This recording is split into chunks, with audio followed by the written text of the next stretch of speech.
Bullet ટ્રેનના project track link fit કરવામાં ઉપયોગમાં લેવાતી લોખંડની પ્લેટો તથા બોલ્ટ તથા વાઇસરોની તથા MS લોખંડના તથા કોપર કોટિંગના કુલ્લે સળિયા નંગ 1142ની ચોરીના કુલ્લે 2 અનડિટેક્ટ ગુનામાં ચોરી કરનાર આરોપીઓને ચોરીમાં ગયેલ મુદ્દામાલ સાથે પકડી પાડી 2 અનડિટેક્ટ ગુનાઓ ડિટેક્ટ કરતી સુરત શહેર Sachin police inspector Shri PN Vaghela નાઓએ ચોરીના દાખલ થયેલ અનડિટેક્ટ ગુના શોધી કાઢવા માટે આપેલ સૂચનાના આધારે surveillance police sub inspector Shri ND ડામોરના માર્ગદર્શન હેઠળ સર્વેલન્સ પોલીસ સ્ટાફના માણસો પોલીસ સ્ટેશન વિસ્તારમાં પેટ્રોલિંગમાં હતા દરમિયાન હેડ કોન્સ્ટેબલ ઇન્દ્રજીત સિંહ અમરસંઘ નાઓની અંગત બાતમી હકીકતના આધારે આરોપીઓ નામે શાહિદ ઉર્ફે આઠુ સાજિદ પઠાણ તથા મોહમ્મદ સજાદ ઉર્ફે હેન્ડસમ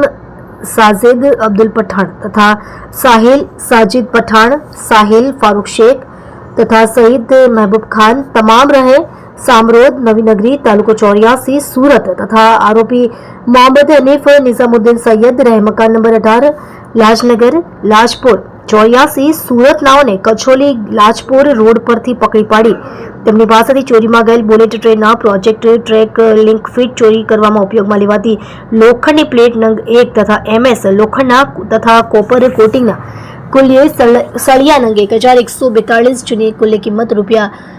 1,15,480ની મત્તાનો મુદ્દામાલ કબજે કરી સચિન પોલીસ સ્ટેશનના 2 ચોરીના અનડિટેક્ટ ગુનાઓ ડિટેક્ટ કરતી ચોરીમાં ગયેલ મુદ્દામાલ કબજે કરી ખૂબ જ પ્રશંસનીય કામગીરી કરેલ છે।